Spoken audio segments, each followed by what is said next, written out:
पहिलं म्हणजे रायगडावरती असं कुठलंही मशिदी सदृश्य बांधकाम नाही. तुर्क तुमच्या फौजेस असल्यास तुम्हास जय कैसा मिळेल. त्याच्यामुळे शिलालेखामध्येच उल्लेख केलेला आहे की हे हिंदू राज्य जाहले. याच्यावरती हिंदू हा शब्द येतोच. आणि म्लेंछ क्षय दीक्षित असं त्यांना म्हटलेलं आहे. म्लेच्छांचा ह्या यवनांचा, म्लेंछ म्हणजे मुसलमान, त्या ह्याच्यामध्ये आक्रमक जे आले होते, इस्लामिक आक्रमक, आणि यांचा क्षय करण्यासाठी बालपणीच त्यांनी शपथ घेतलेली असं त्या संस्कृत दानपत्रामध्ये म्हटलेलं आहे. जे सोकॉल्ड नेरेटिव्ह सेट करायला बघतायत ते देखील या रायगडाकडे आकर्षित व्हायला लागले. आणि मग आपलं देखील काहीतरी अस्तित्व असावं म्हणून हे फेक नेरेटिव्हच्या माध्यमातून तिथे मशीद आणण्याचा प्रयत्न केलेला आहे, जी कुठल्याच समकालीन संदर्भ साधनांमध्ये नाही.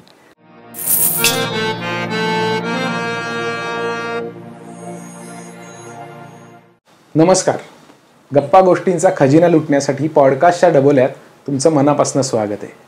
महाराज, छत्रपती शिवाजी महाराज, महाराष्ट्राचं किंबहुना अखंड भारताचं आराध्य दैवत. महाराजांविषयी गेल्या काही दिवसांमध्ये थोडे वादंग निर्माण झाले किंवा महाराजांविषयी ठरवून एक फेक नरेटिव्ह सेट करण्यात येते. मग तो एक समाज असेल, काही संघटना असतील किंवा काही कलाकृती असतील. त्यामुळे लोकांमध्ये थोडा संभ्रम निर्माण झालाय आणि तोच संभ्रम दूर करण्यासाठी आज आपण मोडीलिपी अभ्यासक, शिवचरित्र अभ्यासक श्री पंकज भोसले यांना बोलवलंय. नमस्कार.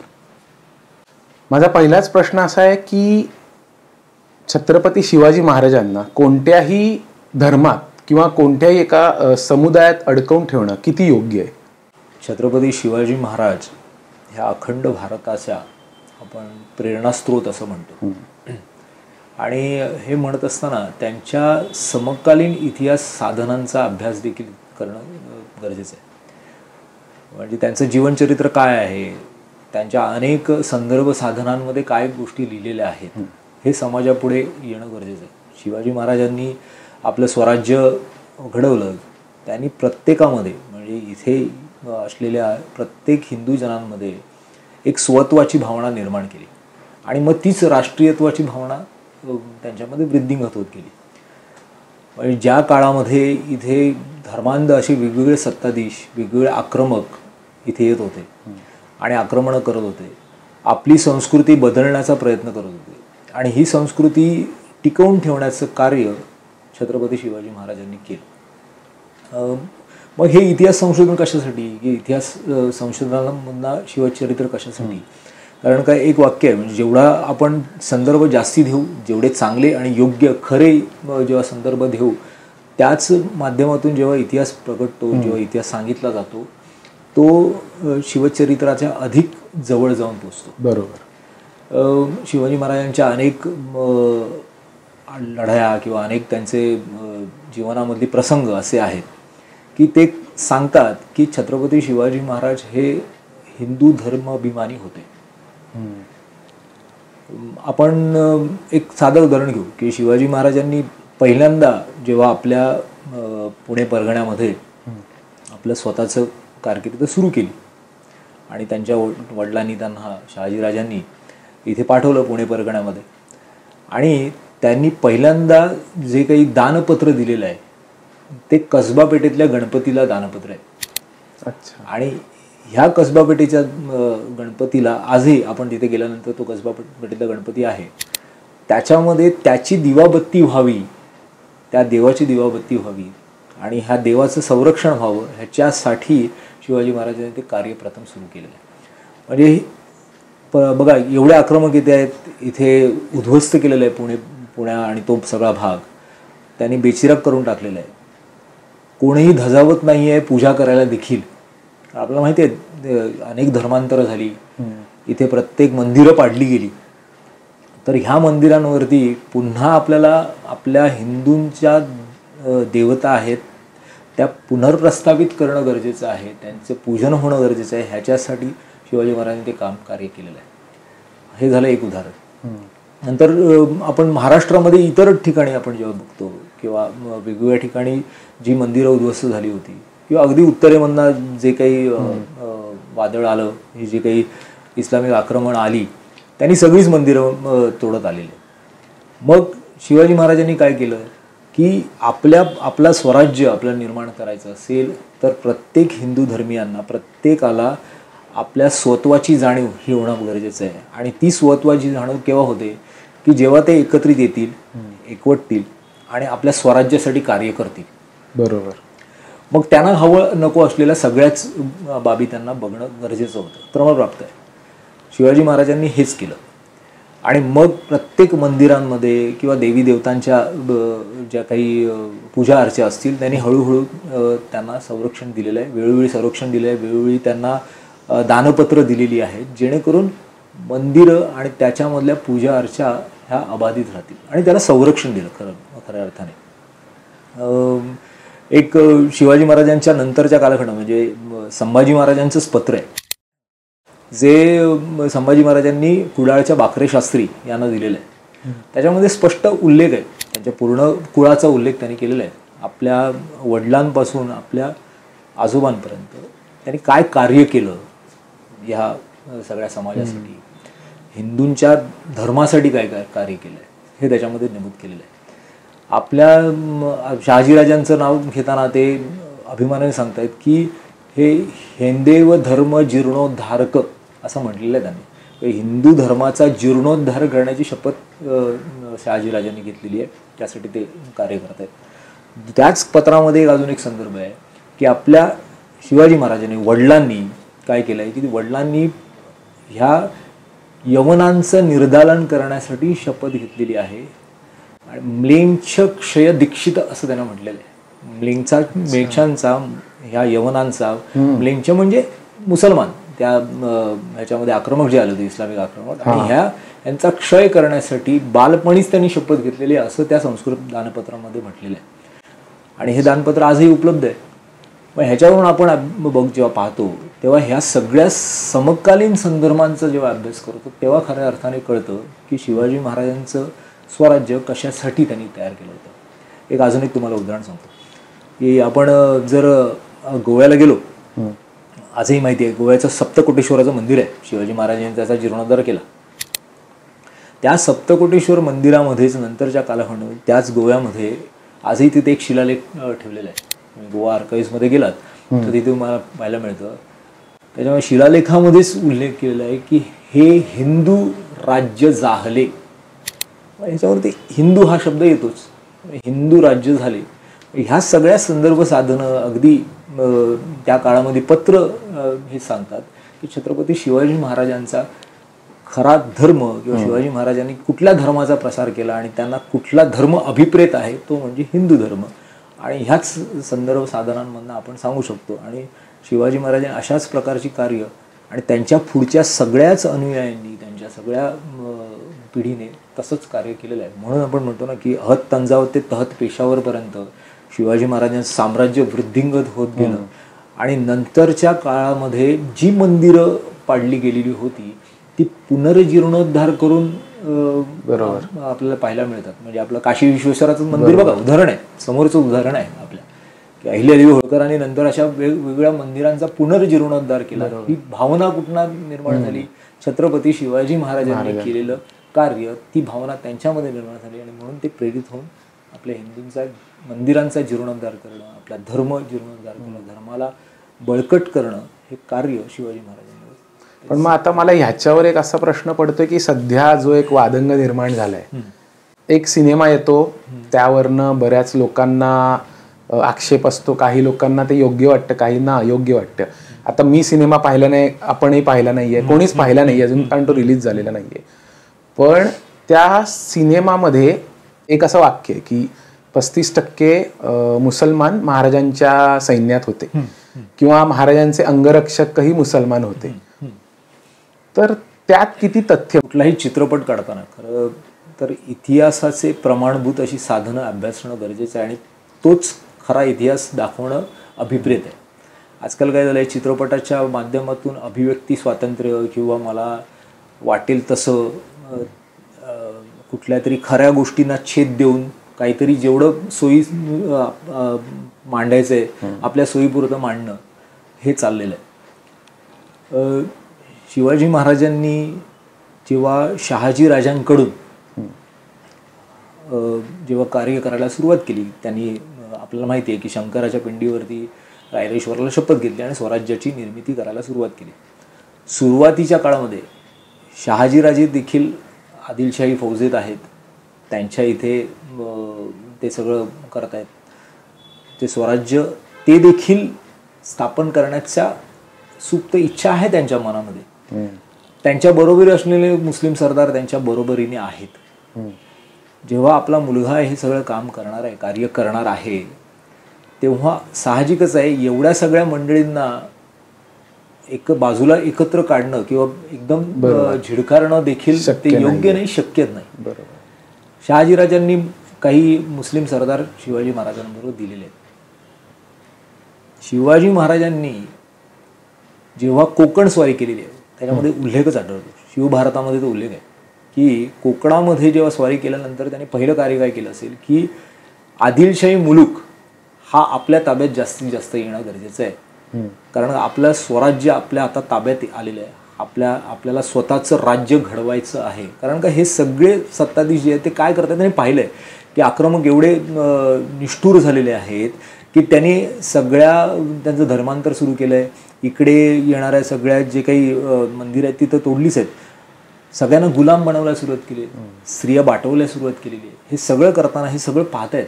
आणि कोकणासारखा प्रदेश शिवाजी महाराजांनी जेव्हा पाहिला की आदिलशाही मुलूक ह्या सगळ्यावरती बोलतो ना बलाढ्य झालं आहे, धनाढ्य देखील झालेलं आहे. आता ह्यांच्यावरती वचक बसणं गरजेचं आहे. कल्याण भिवंडीला त्यांनी स्वारी केलेली आहे. शिवभारतामध्ये एक वाक्य आहे की त्वया गृहीत्वा कल्याणम तथा भीमपुरीमपी यवनानाम महासिद्धी नीलया किल पातितहा. म्हणजे कल्याण आणि भिवंडीवरती शिवाजी महाराजांनी स्वतःचा अंमल बसवला, तिथे असलेल्या मुल्ला मौलवींना कैद केलं, मशिदी पाडून टाकल्या, अशा प्रकारचा उल्लेख त्याच्यामध्ये येतो. म्हणजे ह्याच्यावरनं कळतं की आता शिवाजी महाराजांनी आदिलशाही फौजांना, आदिलशाही सगळ्या ह्याच्यावरती वचक बसवायला सुरुवात केलेली आहे. म्हणजे जे काही 5 जण होते नंतर पहिल्या कालखंडामध्ये शिवाजी महाराजांबरोबर, नंतर ते आपल्याला कागदपत्रांमधनं दिसत नाहीत. म्हणजे उदाहरण म्हणायचं झालं की एक नूरबेग म्हणून होता, सिद्धी अंबर होता, असे बरेच एकदम बहलीम खान होता, अशी 3-4 मंडळी होती. नंतर ती दिसत नाहीत. म्हणजे साधारण 21 मार्च 1657च्या कागदपत्रांपर्यंत ते आहेत, नंतरच्या कागदपत्रांमध्ये कुठेच दिसत नाही. हे मी समकालीन कागद सांगतोय, कारण का आपण जेव्हा मोडी लिपीचा अभ्यास करतो किंवा अनेक संदर्भ साधनांचा अभ्यास करतो, फारसी देखील आहे त्याच्यामध्ये देखील त्यांचा कुठेही समावेश आपल्याला दिसत नाही. मग शिवाजी महाराजांचं खरं स्वराज्य आता आपल्या ह्या हिंदूंच्या कार्यासाठी पुढे सरसावत आहे. ह्याच्यासाठी कोणाला तरी आपल्याला ते कार्य करावं लागेल, म्हणून हे सगळे बाजूला गेलेले आहेत, ते दिसत नाही. अच्छा. पुढच्या ह्याच्यामध्ये आपल्याला अफझल खानची स्वारी सगळ्यांना माहिती आहे. मग ह्या अफझल खानाच्या स्वारीमध्ये जी मंडळी आहेत, मग ती मंडळी कोण कोण आहेत की शिवाजी महाराजांनी एक, तुम्ही आता आपलं नेरेटिव्ह आपण म्हणतो, जे नेरेटिव्ह वॉर चालू आहे की शिवाजी महाराजांच्या या सैन्यामध्ये किती मुसलमान होते असं हे केलंय की 11 त्यांचे अंगरक्षक मुसलमान होते. बघा, 11 अंगरक्षक मुसलमान असले असते तर शिवाजी महाराजांनी आपल्या भावाला म्हणजे व्यंकोरजी राजांना जे पत्र लिहिलंय त्याच्यामध्येच ते म्हणतायत की तुर्क तुमच्या फौजेस असल्यास तुम्हास जय कैसा मिळेल. तुर्क हे तुर्की जे यवन आहेत, मुसलमान आहेत, हे तुमच्या फौजेस असल्यास तुम्हाला जय कैसा मिळेल, हे त्यांच्या भावाला जेव्हा सांगतायत तर ते स्वतः देखील अंगीभूत केलं त्यांनी. बरोबर. की माझ्या सैन्यातच मी मुसलमान ठेवले तर मी दुसऱ्याला सांगणारच काय ना. शिवाजी महाराजांनी हे राज्याभिषेक करून घेतला. त्या राज्याभिषेकामध्ये अष्टप्रधान मंडळ जे आहे शिवाजी महाराजांचं, त्या अष्टप्रधान मंडळामध्ये देखील एकही यवन आपल्याला दिसत नाही. समकालीन संदर्भ आहे ना, जेव्हा आपण म्हणतो शिवाजी महाराजांच्या अवतीभोवती देखील कोण नसावं. कारण का रायगड हा किल्ला किंवा रायगडावरती जे काही राज्याभिषेक झाला त्याच्यामध्ये शिवाजी महाराजांनी काय बघितलं की आपल्या ह्या सगळ्या राज्याभिषेकामध्ये जे काही विधी जे होणार आहेत ते सगळ्या आपल्या ह्या तिथीनुसार किंवा त्या धर्मानुसार होणं गरजेचं आहे. आणि ते कसे ठेवतील, साहजिकच आहे, ते त्याच्यामध्ये असणार नाहीये. अगदी एक पारसनीस म्हणजे फारसी लिहिणारा काझी हैदर म्हणून होता. तो काझी हैदर शिवाजी महाराजांकडे सुरुवातीच्या काळामध्ये दिसतो, जो लेखनिक म्हणून फारसी लिहिणारा होता. पण तो देखील नंतरच्या कागदपत्रांना दिसत नाही. नील प्रभू म्हणून त्यांचा फारसनीस आहे, फारसी लिहिणारा हे आहे, शिवाजी महाराजांचा अधिकारी म्हणून काम करत होता. हा जो काझी हैदर आहे हा मुघलांना नंतर औरंगजेबला सामील झालेला आहे शिवाजी महाराजांच्या नंतर. म्हणजे ही पत्र सापडतं. म्हणजे हे आधी एक तात्विकदृष्ट्या किंवा आपल्याला त्या परगण्याची माहिती नाही आहे किंवा तो परगणा आपल्याला काबीज करायचा आहे. शिवाजी महाराजांनी सुरुवातीच्या काळामध्ये त्यांना ठेवलंय आपल्याबरोबर, नंतर त्यांची गरज नाहीये म्हणून त्यांना बाजूला केलेलं आहे. अच्छा. शिवाजी महाराजांनी स्वतःचा आरमार निर्माण केलं. त्या आरमारामध्ये देखील आपण दौलत खान याचं नाव आपल्याला सापडतं, पण हे नंतरच्या कागदपत्रांमध्ये सापडत नाही. म्हणजे सुरुवातीला होते, हळूहळू नंतर ते कमीच झाले. आणि त्याची टक्केवारी जेव्हा आपण पाहतो, म्हणजे आपण म्हणू शकतो एक साधारण 1% पर्यंत असतील. अच्छा. फार तर फार. आणि ते पण नंतरच्या काळामध्ये दिसत नाही. कारण का शिवाजी महाराजांचं स्वराज्यच इतकं मोठं आहे की त्यांच्या कार्य प्रणालीमध्ये त्यांनी एवढं मोठं कार्य केलेलं आहे की त्यांचे अधिकारी वर्ग तसेच आहेत. ते सगळे अधिकारी वर्ग आपल्याला आजही हिंदू धर्मधारकच दिसतात, कारण पत्रांमध्ये आहे, त्यांच्या नावांमध्ये. आणि दुसरी गोष्ट, हे टक्केवारी वाढवल्यानंतर काय होणार आहे की शिवाजी महाराजांबरोबर स्वराज्यासाठी काम करणाऱ्या, स्वतःचं प्राण देणाऱ्या लोकांचं कार्यकर्तृत्व हे कमी करण्यासारखं आहे. बरोबर. कित्येक जणांनी प्राण दिलेले, आपल्या धर्मासाठी, आपल्या देशासाठी, देवांसाठी प्राण दिलेले आहेत. ह्यांचं कार्यकर्तृत्व कमी करण्यासाठी सारखं आहे जेव्हा आपण म्हणतो शिवाजी महाराजांच्या सैन्यामध्ये इतके टक्के मुसलमान होते, जे कधी शक्य नाही, ते नाही आहे, कागदपत्रांमध्येच आपल्याला मिळत नाही. त्यामुळे कुठलंही साधन आपण जेव्हा अभ्यासतो किंवा ते आपण पाहतो, मांडतो, ते कितपत योग्य आहे ते चित्रपटकर्त्यांनी ते पाहावं आणि त्याच्या अनुषंगाने शिवचरित्र मांडावं, मला असं वाटतं. पण मग जर 35% मुसलमान आता जे म्हटलं जातंय तसं नव्हतं, तर मग आकडेवारीनुसार जी वर्गवारी होते ती नेमकी किती होती, ती सांगू शकाल का? बघा, अफझल खानाच्या वधाच्या वेळी, म्हणजे अफझल खान जेव्हा मारला गेलाय त्यावेळेला शिवाजी महाराजांच्या सैन्यामध्ये किती त्यांचे अंगरक्षकावर जेव्हा आपण येतो की त्यांच्या बाजूला अंगरक्षक किती होते, तर त्या मोहिमेमध्ये शिवाजी महाराजांना कोण कोण होते? संभाजी कावजी होते, काकाजी इंगळे होते, कोंडाजी कंक, येसाजी कंक, कृष्णाजी गायकवाड, सूर्याजी काकडे, जीवा महाला, विसाजी मुरंबक, संभाजी करवर, ही सगळी मंडळी होती. त्याचबरोबर एक जण होता, तो सिद्दी इब्राहिम. अच्छा. तो नंतरच्या कालखंडामध्ये आपल्याला दिसतो, कारण का तो फोंड्याच्या किल्ल्यामध्ये जेव्हा शिवाजी महाराजांनी फोंडा या किल्ल्याला वेढा घातला होता त्याच्यामध्ये तो सामील आहे, तो आहे त्यांच्याबरोबर आहे. आणि नंतर तो कागदपत्रामध्ये दिसत नाही. हे झालं एक उदाहरण. आणि जे काही आकडेवारी आपण जेव्हा पाहतो की साधारण किती असतील, तर आपण जेव्हा सगळ्या मोहिमांमध्ये जे हिंदू सरदार आहेत, शिवाजी महाराजांना खांद्याला खांदा लावून लढतायत, त्यांची जर आकडेवारी केली तर अनेक इतिहासकारांनी त्याची नोंद आहे. त्याच्यामध्ये साधारण 436 हे अधिकारी आपल्याला सापडतात. आता ह्याची टक्केवारी आपणच केली पाहिजे की 436 आणि मोजकेच किती आहे, तर त्याची टक्केवारी साहजिकच आहे. साधारण 1%, 2%, 1% आपण बघू, 1%, 2%च्या प्रथम श्रेणी, द्वितीय श्रेणी, असे वेगवेगळ्या श्रेणी असलेल्या अधिकारी असतील. बरोबर. पण खऱ्या अर्थाने जेव्हा आपण स्वराज्य जेव्हा पाहतो तेव्हा ते एकदमच नगण्य आहे. आणि ते येऊन जाऊन असणार आहे की मला इथे कार्य करायला मिळतंय, कुठेतरी मी नाराज झालोय त्यांच्यावरती, मुघलांवरती, त्यामुळे ते त्यांच्या शिवाजी महाराजांबरोबर झालेले आहे. आणि शिवाजी महाराजांनी वापर करून घेतलाय, कारण का शेवटी बघा, शत्रूच्या गोटामधील जे काही गोपनीय माहिती आहे ती तुम्हाला मिळवून आणण्यासाठी त्यांचा वापर करून घेतलेला आहे शिवाजी महाराजांनी. आणि वेळेप्रसंगी हे करावंच लागतं. कुठल्याही राज्यकर्त्याला समोरच्या शत्रूच्या गोटामध्ये काय चाललंय ही माहिती करून घेण्यासाठी तिकडचीच माणसं गरजेची आहे. तर काही माणसं आहेत, 1-2 असतील, आणि आहेत तशी पत्रकामध्ये तीच दिसतात, पण कालांतराने जसं पुढे जातो तसं दिसत नाही. ह्या सगळ्या यवनांनी आक्रमण केव्हा केलं, का केलं, हे स्पष्ट आहे. म्हणजे ही जिहादी जी वृत्ती आहे त्याच वृत्तीने ते केलं. आणि त्यांच्या धर्मग्रंथामध्ये तसं काही लिहिलंच नाहीये. त्याने तुम्हाला ह्या काफिरांवरती आक्रमण करायचं आहे, त्या काफिरांना तुम्हाला परास्त करायचं आहे, त्यांची भूमी आपल्याला पाहिजे आहे, मग ते काही असो, त्यांना मारा, झोडा, काही करा, त्यांची मंदिरं उद्ध्वस्त करा, हे त्यांच्या धर्मग्रंथामध्ये दिलेलं आहे. आणि त्याच अनुषंगाने ते वागतायत आणि करतायत. जी परकीय आक्रमण झाली त्यांनी पहिले आपल्या साहित्यावरच घाव घातला. हो, साहित्यावरतीच घाव घातला. म्हणजे बघा, अगदी नालंदा युनिव्हर्सिटीपासून आपण जेव्हा म्हणतो की नालंदासारखी विद्यापीठ आपल्या इथे होती, की नंतर ती पूर्णपणे बेचिराग करण्यात आली. कारण का पुढच्या वेळेला इतिहासच कळायला नको. शिवाजी महाराजांवरती पण जेव्हा इतिहास खानाने जेव्हा रायगड किल्ला घेतला, रायगडचा सर्वात मोठा दप्तरखाना जाळला गेलेला आहे, कितीतरी ग्रंथ जाळले गेलेले आहेत. वेगवेगळ्या कालखंडामध्ये जी आक्रमणं आधी झाली ती तशीच झालेली आहेत, त्याच प्रकारे झालेली आहे. आधी तुमची संस्कृती नष्ट करायची असेल तर इकडचं जे दस्तऐवज आहे, ते साहित्य आहे, ते पूर्णपणे नष्ट करा. आणि त्याच प्रकारे आत्ता देखील त्या थोड्या प्रमाणात सुप्त सगळ्यांच्या इच्छा आहेत की या साहित्यावरती कुठेतरी आपण घालावा आणि ते साहित्य बाजूला व्हावं आणि फेक नरेटिव्ह सेट व्हावं, याच्यासाठी अशी चित्रपटाच्या माध्यमातून या सगळ्या गोष्टी होतात.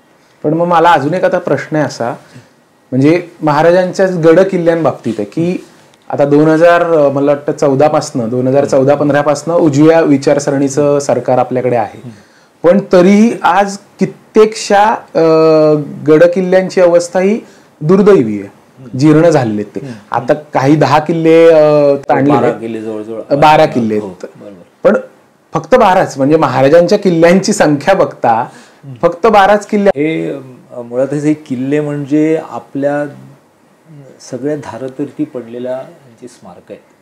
कारण का छत्रपती शिवाजी महाराजांच्या काळामधल्या या किल्ल्यांवरती जे आघात झालेले आहेत नंतरच्या काळामध्ये, इंग्रजांनी ह्या किल्ल्यांना का नष्ट केलं, उद्ध्वस्त केलं. बघा, 1818 जनरल प्रॉथरला पूर्णपणे हे किल्ले उद्ध्वस्त करायचंच काम दिलं गेलं होतं. अच्छा.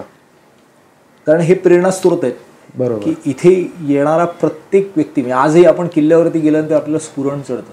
कारण आपल्याला माहिती आहे ना की छत्रपती शिवाजी महाराजांच्या पदस्पर्शाने पावन झालेले हे प्रत्येक किल्ले आहेत. आता हे किल्ले जर राहिले, तसेच राहिले, चांगले राहिले, तर काय होणार, प्रत्येकजण प्रेरणा घेणार आणि पुन्हा आपल्या विरुद्ध उठणार. हे इंग्रजांना माहिती होतं. इंग्रजांनी म्हणून प्रत्येक किल्ल्यावरती आघात केलेले आहेत, तोडलेले आहेत, सुरुंग लावून देखील तोडलेले आहेत. हे संदर्भ सापडतात. म्हणजे आजही आपण बघतो रायगडावरती, रायगड ही राजधानी आहे शिवाजी महाराजांची, पोटल्याच्या डोंगरावरनं ह्याच प्रॉथरने या रायगडावरती गोळे डागले आणि तो रायगड पूर्णपणे बेचिराग करण्यात आला, तोडण्यात आला. असे अनेक किल्ल्यांवरती त्याने केलं. म्हणजे आहे त्या वास्तू पूर्णपणे उद्ध्वस्त झाल्या.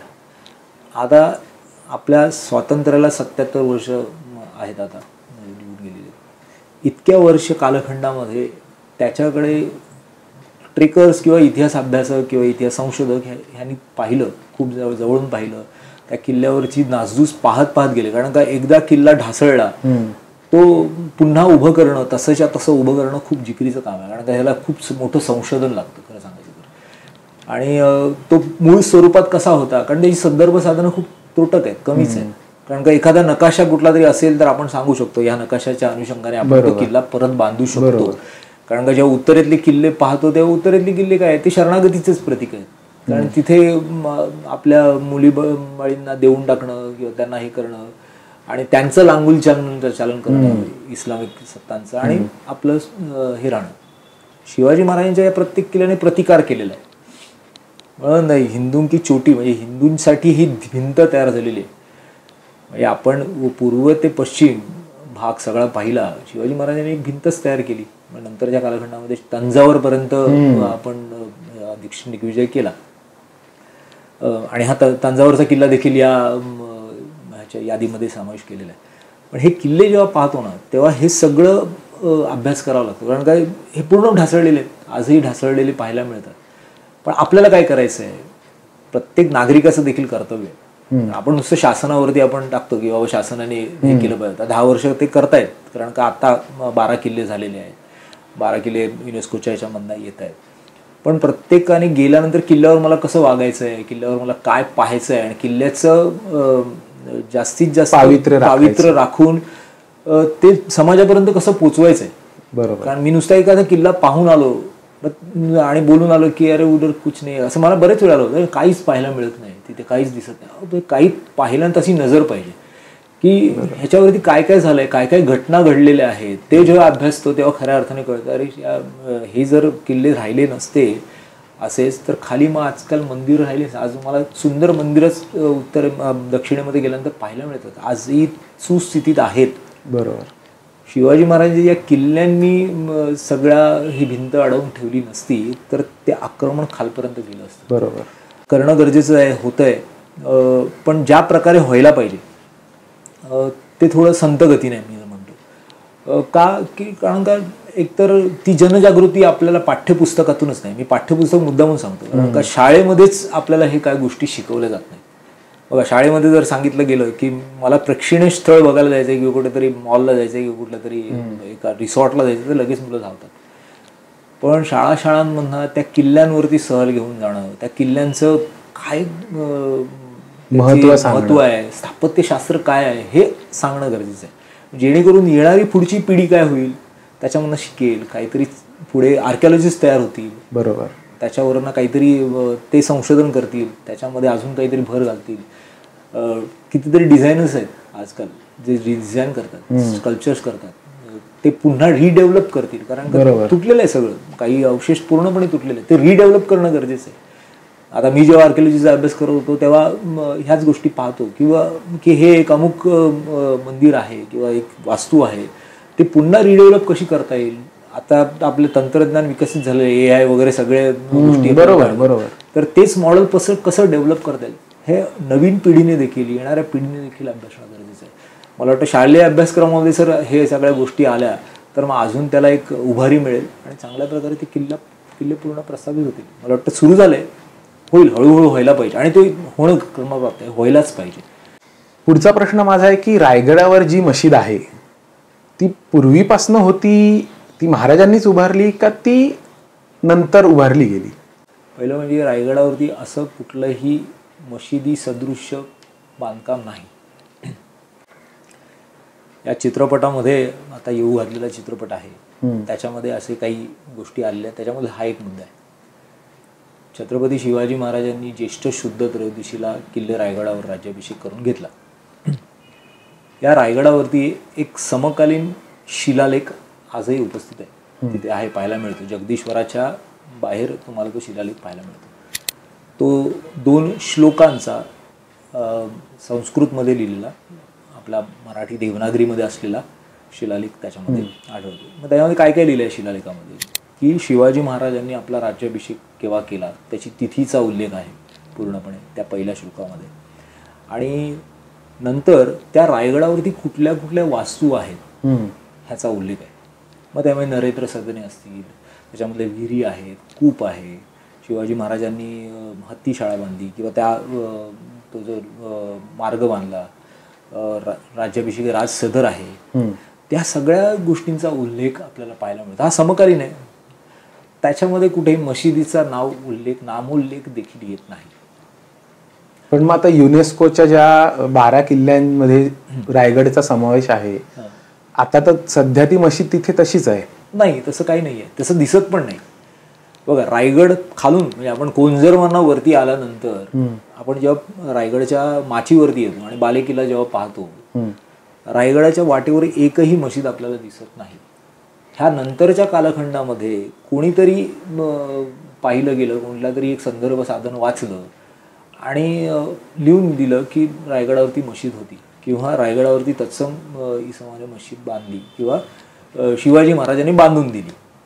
आता शिवाजी महाराजांचे समकालीन कागदपत्र मिळत नाही. हे नंतरच्या काळामध्ये म्हणजे आवळसकरांचं एक पुस्तक आहे रायगडाची जीवनकथा, त्याच्यामध्ये त्यांनी ती नोंद केलेली आहे की रायगडावर शिवाजी महाराजांनी मुसलमानांसाठी मशीद बांधली. आता ह्याचा संदर्भ कुठे मिळतो का, तर तो नाही असा आहे. कारण का जेव्हा आपण संदर्भ तपासतो, कुठेतरी पत्र असेल किंवा नोंद असेल काहीतरी, तर तिथे मिळत नाही. असू शकते हा जो एक असू शकते हा जो वाक्यप्रचार किंवा ते लिहिलं जातं, हे कितपत खरं आणि कितपत खोटं हे सगळ्यांनी आपल्याला बघितलं पाहिजे. कारण कुठल्या तरी एका धर्माचं लांगुलचान करायचं आहे म्हणून आपण तिथे बांधणं. बघा, मुळातच रायगड हा आता युनेस्कोच्या माध्यमातून जागतिक वारसा स्थळ म्हणून घोषित झालाय. आणि हे जागतिक वारसा स्थळ म्हणून घोषित होताना रायगडावरती कुठल्या कुठल्या वास्तू आहेत हे सगळ्यांना माहिती असतं. बरोबर. आणि त्याच्यामध्ये काहीतरी घुसवायचं आहे का, किंवा ते एक खोटा विमर्श प्रस्थापित करायचा का, नेरेटिव्ह वरती येतो. कारण का जे नाही आहे, कारण रायगड बघा, जेव्हा रायगडचे मूळ नकाशे मिळत नाहीत, जे काही मिळतात इंग्रजांच्या काळामधले मिळतात, त्याच्यामध्ये देखील आपल्याला मशिदीचा उल्लेख मिळत नाही.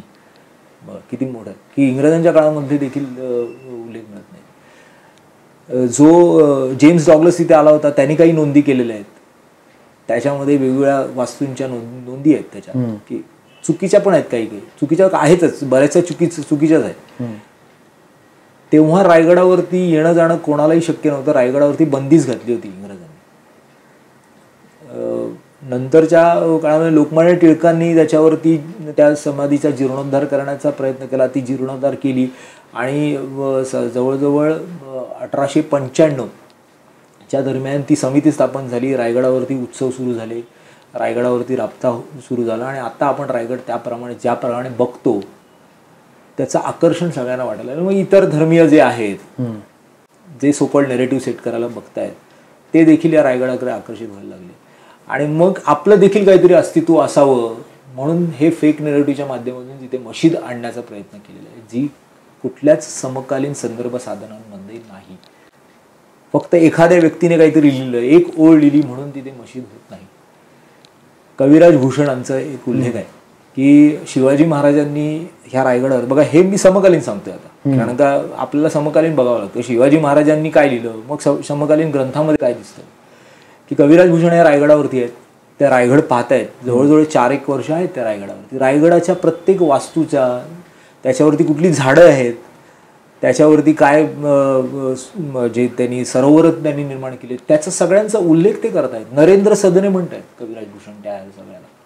आणि ते शेवटी त्यांच्या सगळ्या या काव्यामध्ये ते म्हणतायत की वेद राखे विदित पुराण प्रसिद्ध राख्यो, राम नाम राख्यो अतिरसना सुधीर में, हिंदू की चोटी रोटी राखी है सिपाहन की, खांदे में जनेऊ राख्यो माला राखी गरी में, मीडी राखे मुगल मरोड़ी राखे पातशाह, बेरी पीसी राख्यो वरदान राख्यो कर में, राजन की हद राखी तेगबल शिवराज, राजन की हद राखी तेगबल शिवराज, देव राख्यो देवल स्वधर्म राख्यो घर में.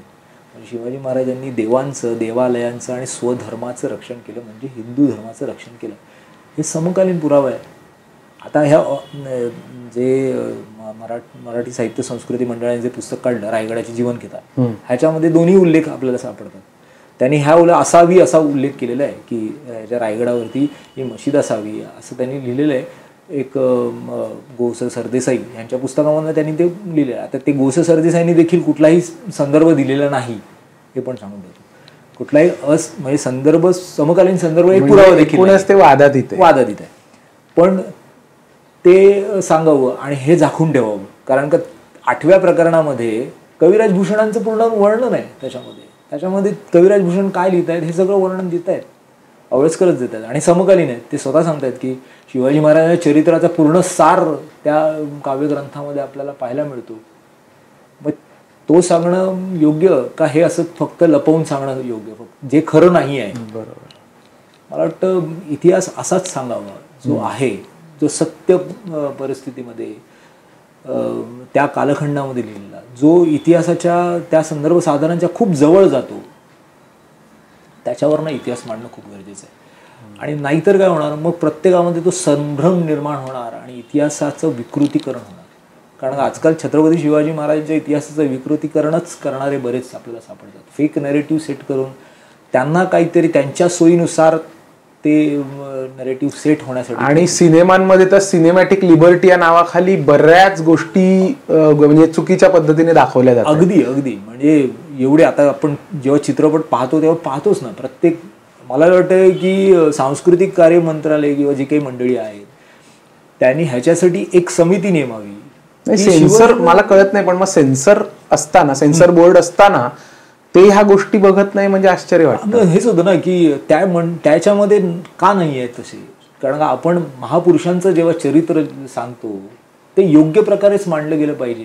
कारण का हे जे काही चित्रपट बाहेरच्या देशामध्ये जेव्हा प्रदर्शित होतात त्या लोकांमध्ये तो विचारच त्याच्यामध्ये राहणार की आता उद्या समजा हा चित्रपट जर बाहेर, आता ते म्हणतात बाहेर गेलेला आहे, तर बाहेरची लोक जी परदेशातली मंडळी हा विचार करणार की रायगडावरती एखादी मशीद होती का, हा प्रश्न निर्माण होणार आणि ते शोधत इथे येणार. किंवा आपलीच पुढची पिढी, आपली जी लहान मुलं ती पाहतील चित्रपट, जेव्हा ते रायगडावरती जातील आणि प्रत्येक वेळेला विचारतील इथे मशीद होती, ती शिवाजी महाराजांनी कुठे बांधली होती ती सांगा, जे खरं नाही आहे. बरोबर. उगाच काहीतरी खोटं आपण रेटतोय आणि ते शिवचरित्रामध्ये घुसवण्याचा प्रयत्न करतोय, ते योग्य नाही मला असं वाटतं. महाराज हा विषय न संपणार आहे. म्हणजे इतके पैलू आहेत, इतक्या त्यांच्या मोहिमा आहेत, इतके त्यांच्याबद्दलच्या गोष्टी आहेत. ह्या जितक्या बोलू, जितक्या त्याच्यावर चर्चा होईल, जितका त्याच्यावर रिसर्च होईल तो कमीच आहे. पण आत्ता जी तू आम्हाला माहिती दिली, जो संभ्रम दूर केला मनातनं, त्याबद्दल खरंच तुझे मनापासून आभार. आणि तुम्हालाही बऱ्याच गोष्टी क्लिअर झाल्या असतील. हा एपिसोड कसा वाटला नक्की सांगा, कमेंट बॉक्समध्ये तुमचं मत नक्की द्या. आणि पॉडकास्टचं डबल या चॅनलला लाईक, शेअर आणि सबस्क्राईब करा.